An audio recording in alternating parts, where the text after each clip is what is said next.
Okay, ladies, gentlemen, welcome to Abbey for another episode of Expert Reviews here with a 260. Let's see what we can lead into it off the bat.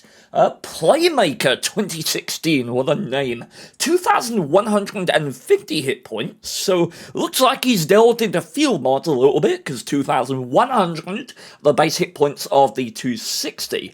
We got a gun ammo, we got vents, and we got vert stabs. We've got no HE shells, interesting, small consumables, and a premium consumable.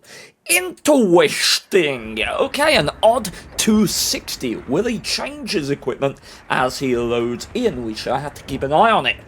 Oh, that's weird. The countdown's not playing. Let me just see if I can fix that, because I think it's an audio bug. Let's talk about the 260, shall we? Top speed, 60. Reverse speed, 15. Yes, I did say 60 with a 1,200 horsepower engine lugging this sort of 61 to 70 ton tank around the battlefield. I have no audio still. Hey, I have audio, yay!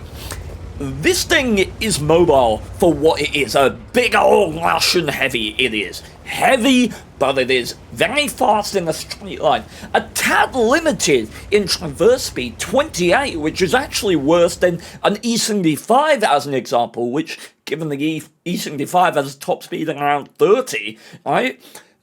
This thing having 60, it's almost double, and yet its traverse speed is worse. How about that? One thing I do want to call attention to is well, the tidy little Lampanzer here, saying, let me kill the 279 with my 205mm pen with a 90mm gun. Pessimism for him in a tier 8 tank and a tier 10 game. Let us hope that the 260 can do its job. Being a war tank, you'd like to think that the person at the helm, the driver, the commander, the radio operator, and the gunner are top of their game. Now, horsepower per ton, I think I may have mentioned this already, but I believe it's 20.7, absorbing an APCR shell from the T30 there, taking a carry shot for 519. God damn, this is gonna be a fight. So let's talk about the gun while we get into it, shall we? You have, I don't know the caliber, 120 I'm guessing? 122, that's classic and Russian. Yeah, love to see it. 5.45 rounds per minute, 260 base pen on your APCR shells as standard, going out to 340 with heat, which is absolutely lovely. And the HE, of which we have none, gives you 68mm of pen, boosting your alpha from exactly 440, which we just hit that T62A for, to 530. All of that, but given a 0.35 accuracy at 100 meters. Ooh, poor play by the guard there, giving his upper plate to 260mm of pen. 0.25 accuracy and a 2.2 second aim time. This thing is a brawler, and one thing that helps it brawl is 150mm of frontal armor, 150 at the side, and 70 at the rear. Well, the 70 doesn't help, but just being comprehensive in telling you about this tank. I'll tell you what really does help, though, especially when you hold down against such a behemoth as a T30, that daddy of a tank on the enemy team. Ooh. Oh, that's a lovely shot. 350mm of frontal turret armor. Ladies and gentlemen, I believe that is the highest specified turret value on paper in the entire game. You have like the Badger, which gets you 355 on the frontal hull, but as far as turrets go, 350 is gargantuan. And if we're loading heat here, that's exactly what I was about to say.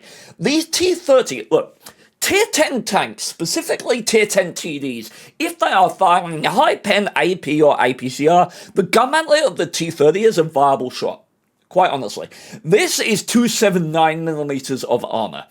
And you'll get tier 10 TDs like an Object 268 and even to a lesser extent the Gnu 15, but honestly, some tanks like an AMX 50B, an IS-7, or even an E75, these things have high pen APCR as their premium for like 311mm of pen with APCR. That can butter through the gun mantlet of a T30. That is not the case with the 260. We've got heat, right? Heat does not like spaced armor, which this gun mantlet is. It likes flat armor that it can just punch its way through. And the cheeks of the T30 outside the gun mantlet here is absolutely where we want to be aiming with here. I would imagine we get a pen here. And yes, we do. Did you see that little flick after he fired? So that little flick up to the left, beautiful awareness. The gun of vehicles, of any vehicle, counts as an external module. And by that I mean it can block shots. It has a hitbox, not a collision box, right? Stuff can't collide with it and push it out the way or anything like that, but it has a hitbox, meaning that shells can collide with it, and if they do, they don't go through and hit what's on the other side. So a lot of very good players will use that, and they'll point their gun up after they're done firing to try and block shots at their weaker armor. In this case, let's look at the profile of this thing. It is worth noting that when I say 350mm of armor, this is classic on-paper values. Like, it is only this sort of band at the very front, sort of a oblong-shaped band of armor here. That is the 350, but as you can see, everything outside of that is so well sloped that it might as well be 350 as well. I think it's something like 170 or something. It's far less armor, but just as effective. Now, the roof itself is 55mm, meaning the only things that can overmatch it are things that possess more than a 165mm gun. What's that? A Jagdpanzer E100 with 170,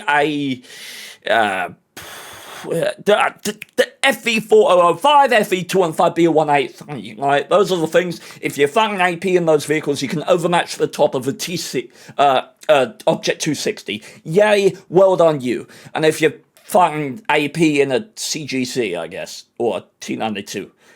Though, if you're sniping the... You know what, never mind, don't feckin' fire AP at the never mind, Cupola!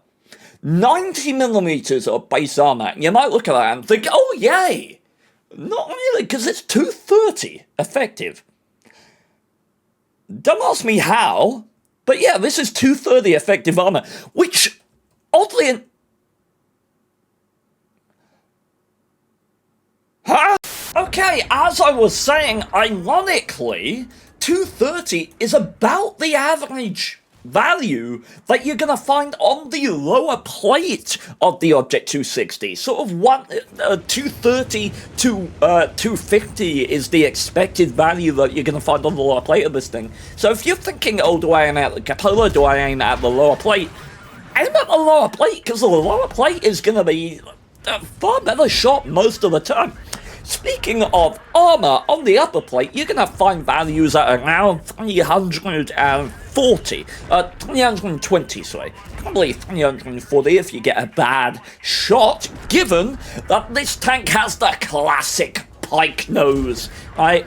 The classic pike nose of these Russian heavies, which does mean that the optimal angling of this tank involves pointing it directly at the enemy, right?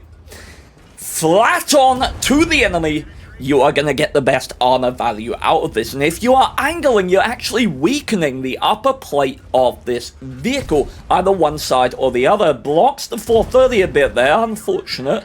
Don't think it was intentional. He's trying to get out of his way, but probably gonna lose the 430, and yes, he is. Unfortunate. Okay, Charles 32 wants some by the looks of it. Gotta push forward to kill the T30. Oh, not the shot you want to be taking, and now we're feeling in a lot of danger. Oh, but the T30 falls back. He'll probably die for that. To crossfire. Oh, no. Dies to the 260. Okay, then. Right. Now, handle this corner well. You don't want to poke out. That is perfect side sniping. Oh, hold up. That was an outer track and damage. That is wild. I guess it went through here and took the track off. That, you don't see that often. That is strange indeed. But we do know that this T-30 ahead of us has the small gun, as we can tell by the reload there. This 260 being educated on the better DPM and better reload present on that bad boy. But now feeling being hull down is going to give you a whole lot more confidence against this guy. Even if he did have the big gun, he'd be troubled, even with a caliber 155 to get through you. But now we got problems backing up to the wall. It's the right thing to do. Chauffeur trying to get around. Bounces off the 150mm on the side of this thing, trying to back it up. Is he going to get a pen? He can pen. Goes high, I assume. Bounces off the spaced armor on the top. Goes for the track. He has one more shot, presumably.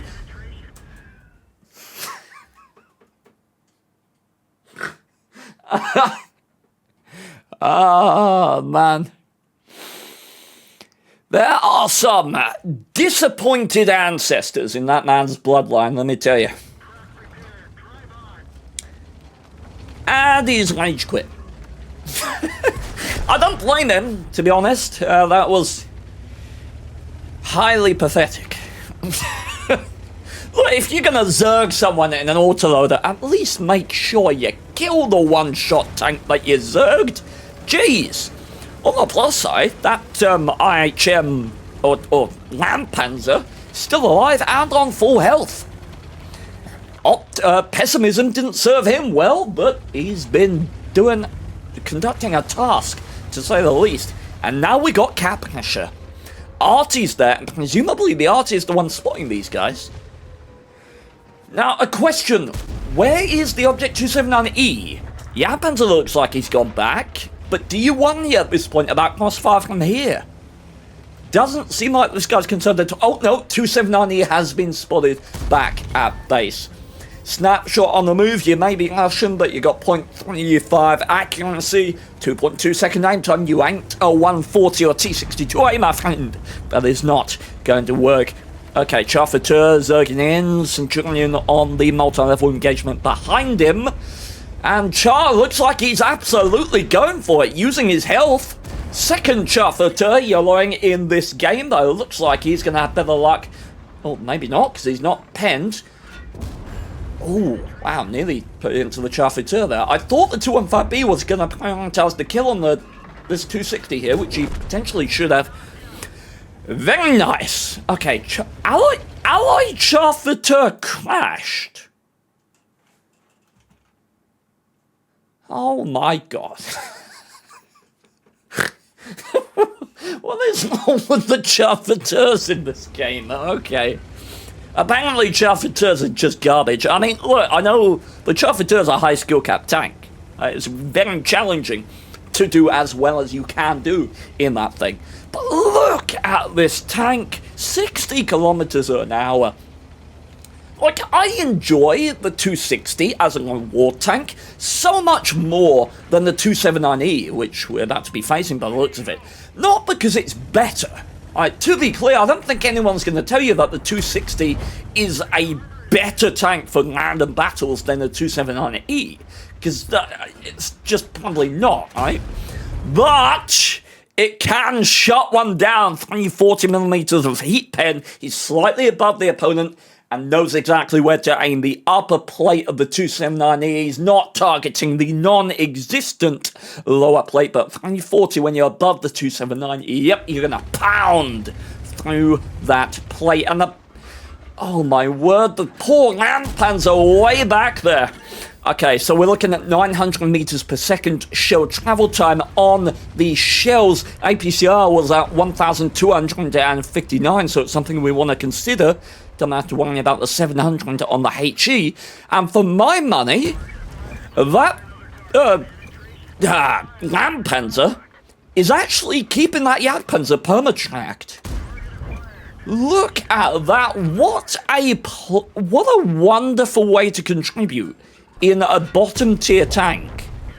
keeping that Jagdpanzer immobilized so that the 260 can just shut him down, pushing himself up to over 11,000 damage. And now, just hunting a Ferdinand goes back to APCR just because reasons.